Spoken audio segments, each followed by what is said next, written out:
Hi, I'm Anjali Purkayastha, and welcome to the next step where we talk about the franchising industry. Today, I've got with me John Pace from On Pace Franchise Consulting. John, could you please introduce yourself? Hi, everyone. Pleasure to be here, Anjali. And my name is Jonathan Pace. I'm a franchise consultant, and I help business owners who want to get into franchising. That's awesome. And, I even considered buying a franchise with you. So, pretty good advertisement for that. Um, Absolutely. So today we're going to be talking about the Burger disaster that Jonathan made did some really amazing reporting on in January. And for those of you who aren't familiar, Burger was one of the hottest emerging brands. They were selling new contracts like crazy to new franchisees, but it turned out that they had a lot of shady sales practices and it did not go so well for the franchisees. The company briefly went dark late last year, and there was a lot of rumors of bankruptcy. The founder actually fled the country, and they've now been barred from selling franchises in several states, including California and Maryland. And Dianne Feinstein has actually asked the FTC to investigate. So if you're not familiar, I'm going to link Jonathan's articles below, and I really encourage you to check it out. So, John, it's a crazy story. I know you've got some thoughts about how franchisees can protect themselves, so we'll talk about that today. Absolutely. Yes, it is important to do your research before getting into any franchise concept. Yeah, absolutely. And, having come from a bookkeeping background, I would say the first thing that stood out to me was they were selling franchises without an item 19. These franchisees were getting their numbers about profitability and margins from the salespeople. It wasn't audited financials. Yes, and that's something that a franchise should not do as their sales team is make earnings claims. That's something that the FTC specifically prohibits. It's something that has to be in the franchise disclosure document. But when they're looking to grow and they have people that are looking at their concept, sometimes you don't always have the most honest people, but you want to find the ones you can trust. Yeah, and I mean, it makes you think twice about some of these lists that hype these new brands and that they aren't necessarily digging into every aspect of it. So when some of us see these hot new brands, including myself, what should we be thinking about as we start to dig into it past some of the media hype?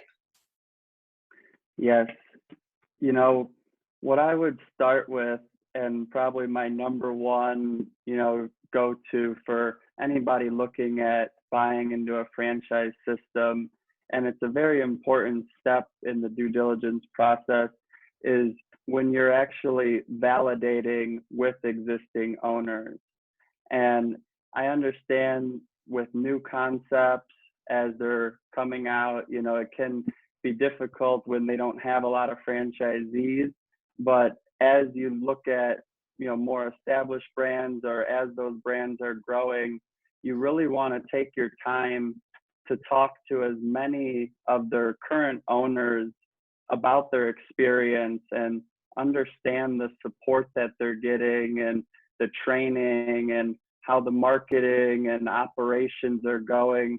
And you want to be able to validate that with the franchisees directly, and try to dig as deep as you can with getting a hold of them and getting to have those conversations, and not just taking the franchise development team's word for it. Well, and I think that there's sometimes this impulse that franchising is a way to get rich quick, and that you can take your $80,000 that you have saved and turn it into six figures in income every year by leveraging with your bank. And who isn't interested in that, right? But it does seem like if you don't do your due diligence and really dig in and do the hard work and maybe get an answer you don't like, that you can really get burned. Yeah, and it is, a system that's set up for investors who don't necessarily have that background or that experience. And, you'll see a lot of franchisors that say, no experience necessary. And, that's not to say that experience is not beneficial. It definitely can be beneficial to get into something that you have experience in. And so, when you're looking at these different concepts, or, you think it's going to be fun running this hot new burger concept that just came out, you really want to try to take the emotions out of it and put yourself in the place of a franchisee, understanding the day in the life, the overall investment, and really everything that goes along with that. Yeah, absolutely. And, I do really feel for these Burger I Am franchisees because I think there's this feeling of they say there's a money back guarantee. They seem to have such a proven concept. I can absolutely see how people who, generally don't get in financial trouble and who have had this accomplishment of saving enough money to buy a Burger I Am would get into this situation. That money back guarantee sounds pretty good. And I know when I've looked at franchising in the past, I probably would have even found that appealing. So, what's your advice about that type of promise from a salesperson? And while it was, something that attracted more owners, and it made them feel like it was sort of a risk free, right? The money back guarantee. If you don't find your location, then you're going to receive your franchise fee back. And what I tell anybody when they're looking at any franchise system, investment opportunity, when it sounds a little too good to be true, it's time to really throw the red flag down and start, really understanding how that's all going to work. And don't be shy to bring in an attorney and have them take a second look at anything that they're asking you to sign on when it comes to contracts, and especially when it comes to that franchise agreement. I know from looking at so many of them, it's a lengthy document. It's written in a way where you can understand it, but there's just a lot of different pieces to it. And if you don't have a good quality franchise attorney, and I highly recommend to work with somebody that's familiar with the franchising industry, not just, any attorney that's out there, and, understanding everything that goes into what you're signing up for. In general, the franchise agreement is there to protect the franchisor, and so it's sort of a biased document agreement, and you want to make sure that you're getting in to a system that's going to be fair with you. Absolutely. And, I've definitely seen over the years that even the successful franchisors and franchisees always have a bit of a back and forth tension. I think that was even a topic that I saw was discussed at IFA recently, was how you have a good relationship with your franchisor as a franchisee. So it does seem like the really successful franchises often prefer to work with sophisticated multi-unit operators. And like I know most McDonald's go to multi-unit operators that are already very successful, and there's definitely a case to be made for that from the franchisor perspective. Do you think we should naturally be skeptical of franchisors that want to work with people who don't have experience and who've never franchised before? So I would always try to figure out, with, this is something that I help people out with. It's really taking that step back to understand yourself, to understand your background, your financial situation, your experience, how is that going to play into this business that you're going to be operating. Mhm. And sometimes it's difficult for everybody to identify, all of their strengths, and then at the same time, what are their weaknesses? And you want to match that up with the franchise system, and every franchise runs a little bit differently. So, you're going to want to take what you're strong at and match that up with the franchise's weaknesses, and where you have weaknesses, you want to match that up with the franchise strengths.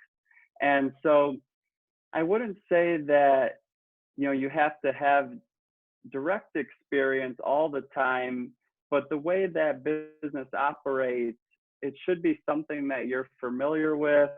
And so you don't necessarily have to have come from that industry, but knowing what the operations look like, and being able to see yourself taking over those functions of the business is critical. So Mhm. I don't think that, franchises, that is part of the training, the support, the guidance, being a part of that proven business and going out there and doing what they've already done time and time again. It is possible. But again, the closer you can align that by understanding your own self with the idea of, getting into this business now, the better off you'll be. Yeah, that makes a lot of sense. And I know when I've looked at franchising, I've typically been looking for franchises where I can use my skills of sales and marketing. And, I haven't always found that there are franchises where that aligns. Like a lot of the time, they take care of the sales and marketing for you. So that's a really interesting point. Um, you know, I think there is this common theme with the Burger I Am story that a lot of the authorities kind of failed the franchisees. This brand was affiliated with all the major associations. You could get an SBA loan to go through them. And, I just shudder at this idea that you can get a small business administration loan for a brand that isn't doing well and is lying about its financials. So, what if all of those safeguards fail and the brand is affiliated with all the major associations? It really does seem to come back to what you were saying about talking to the other franchisees. I would say, a combination of, that validation process, making sure that you've had experience with the concept, and I know that, there are some investors out there that will only invest in a product or service that they use personally, they believe in. And so whenever you're getting into, a franchise, you really want to have that strong belief. It shouldn't be a sales process. It should never really get into that side, even though it is, a sale, and those franchisors sometimes treat it that way. That's not what we're looking for. We want this to be a partnership, and really it's a business partnership that works because the franchisor provides the system, the training, the operations, and then you as the franchisee go out and be the operator. Mhm. And you know they make money as you grow. And so the way that royalties are set up, if the franchise is not helping you to grow a good business, then they're not going to make money. It should never be where a franchisor is making a majority of their revenue off of the franchise fees. That's Mhm. sort of the entrance fee to get in and be a part of the system. And it does help them cover some of their expenses. But in reality, the success of the franchise is built on the success of the franchisees. And that's the natural growth of a franchise system that it should be.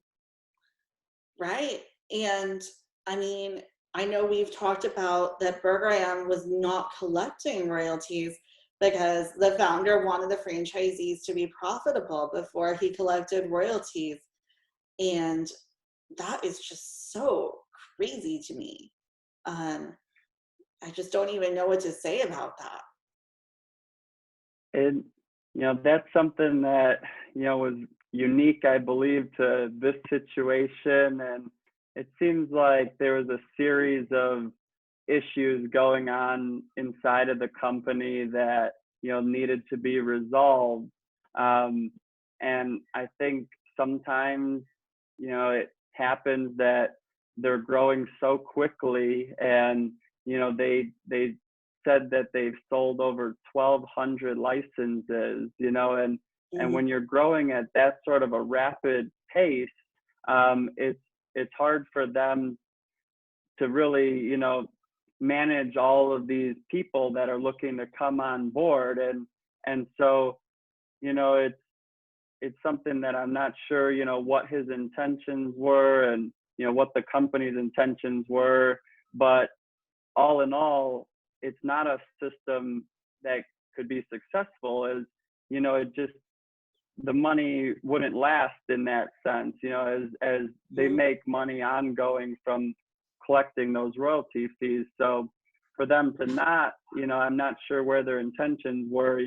Was it to help, or did they ever plan on being a successful franchise? It's hard to say in this situation, but it's a part of that partnership I was talking about, where the franchisor, they really are your business partner, and they're there to help you succeed as well as you're there to help them succeed.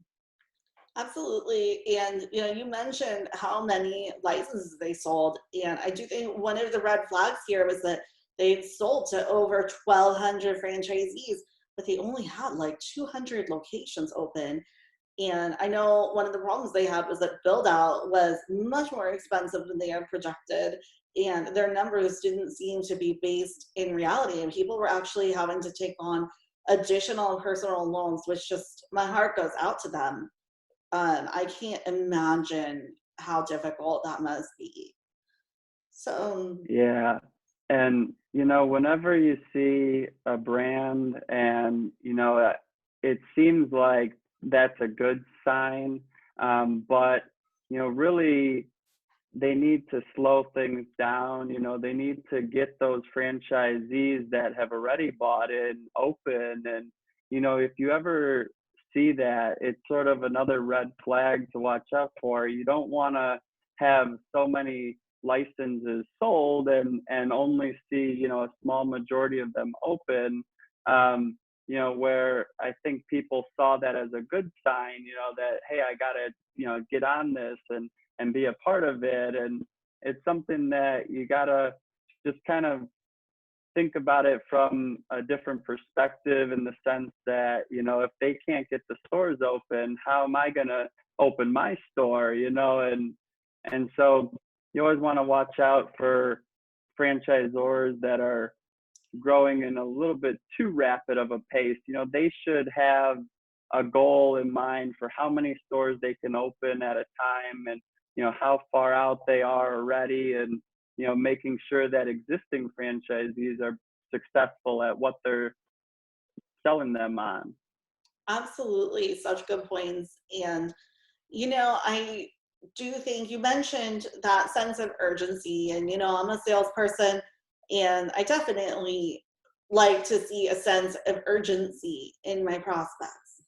But it does seem like when something is this hyped, and it feels like if you don't hop on Burger I am immediately, you're going to be left behind forever, especially when they're doing this money back guarantee that no other restaurant franchise is.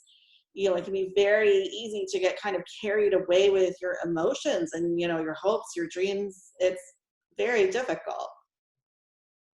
Yeah, and in that sense, it's one of those things where business is, something that should be planned, and you should be talking to your trusted advisors, that be your accountants, your CPAs, your financial advisors, and even though you're getting into a franchise, it's never a bad idea to draw out that business plan and really understand the numbers and, figure out what your projections look like. And, you can find somebody that could help you with that. But, in the end of the day, you should believe in those numbers, and you should understand what that all entails.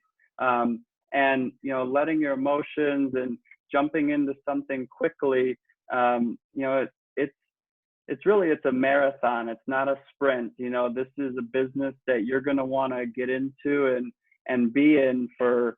You're usually signing up for 10 years, and you'll probably even want to renew that a couple of times. And so you're probably talking 20 or 30 years in this business. And so taking that, extra time in the beginning to be able to understand that and to write a business plan, it's well worth it. And there shouldn't be that big of a rush, and when the concept is growing, there's alternate territories you could look at, and there's usually other brands within the same industry you can look at. It's not something that you should let that get the best of you. You should still take that time and make sure you plan everything the best you can. Such a good point.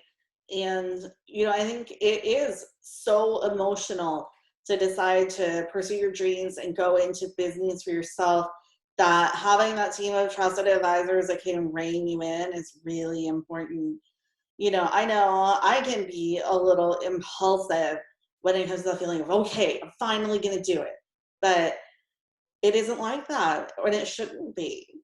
So I keep coming back to what we as an industry can do to support these Burger IM operators who do have stores open and who are struggling and who need help. And, do you have any ideas about what we as an industry can do to help?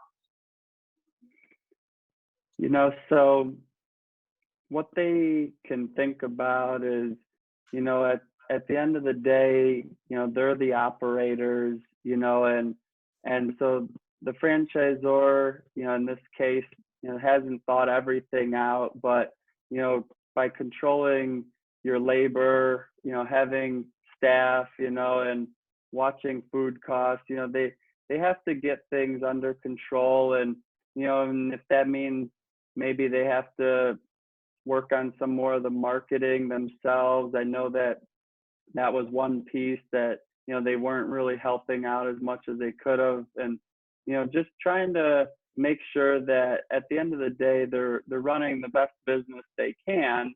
And from the beginning, just always trying to make sure that you understand what you're getting into, and knowing these different concepts and doing as much of that upfront research as possible. And so I do know that, they're looking at, helping as much as they can, but at the same time, trying to step back and just be the best business owner you can as well. Yeah, absolutely. And, I also hope that as an industry, we can be a little more skeptical of brands that are growing too fast, don't have enough locations open, and not hype that brand to people who are vulnerable and who don't necessarily know the industry. Maybe they only have that $50,000 and they can't afford to blow a couple thousand on a lawyer, right? Like, Yeah. if you saved $50,000 and that's your annual salary, I mean, you really can't afford to do your due diligence, unfortunately. And I do think that is part of the segment that Burger IM was targeting, as sad as that is. And, as a salesperson, I just really feel for the whole situation. Yeah. And I do want to say, if there's anything I can do to help any of the Burger IM operators out there, reach out to me, especially if you need bookkeeping. My dad's company is in Tevye Accounting, and I'll get into give you a deal. Like, anything we can do to help, because I do feel that this is just a blight on the industry. Yes. And anytime, you're thinking of an investment, it's something that you really want to seriously consider, because undercapitalization is probably the number one issue for businesses that fail out there. And, so always trying to make sure that the concept and your financial situation match up, and, not just taking that, investment and putting it into something that, seems, a little bit too good to be true. And, you want to make sure that you're thinking logically about this situation and what you're getting into, and does that financial picture match up with what they're telling you? And so you can never you can always be patient, and there's opportunities, and there's always going to be a new opportunity coming, but you want to make sure that the one you choose is the right opportunity.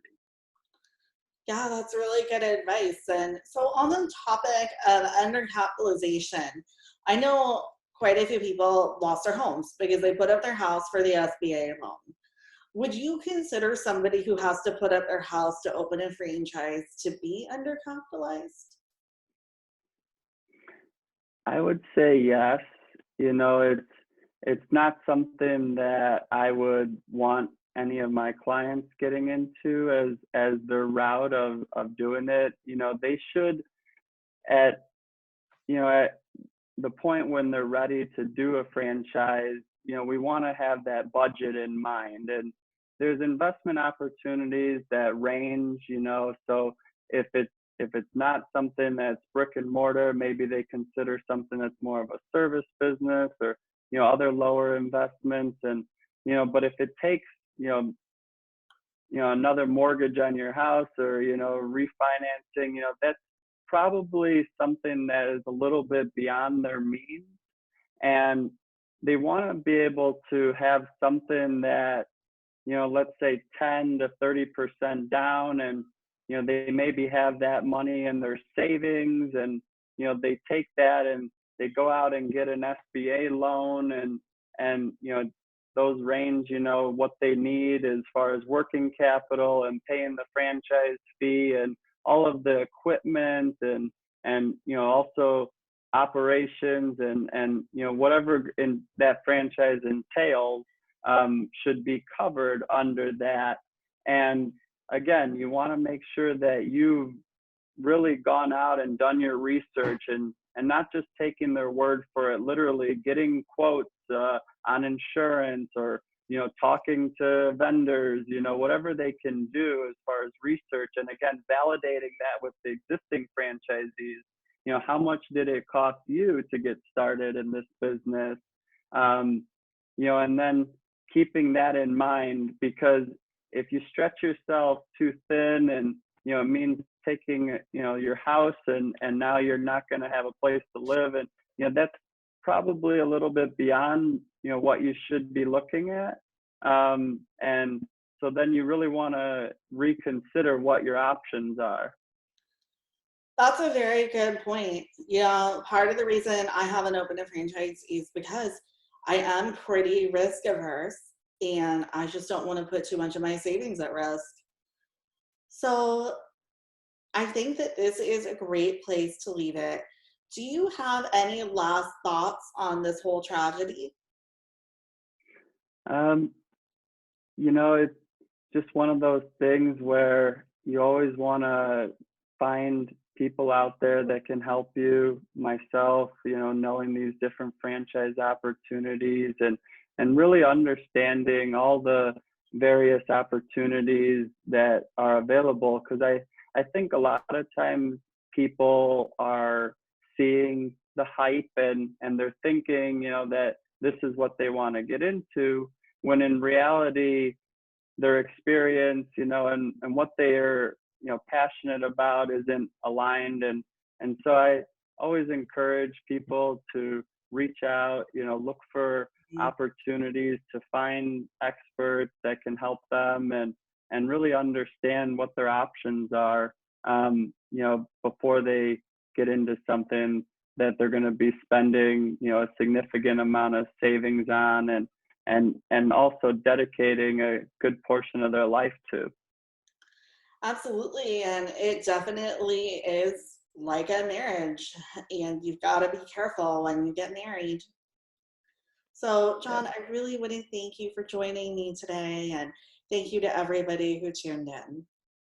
Thank you.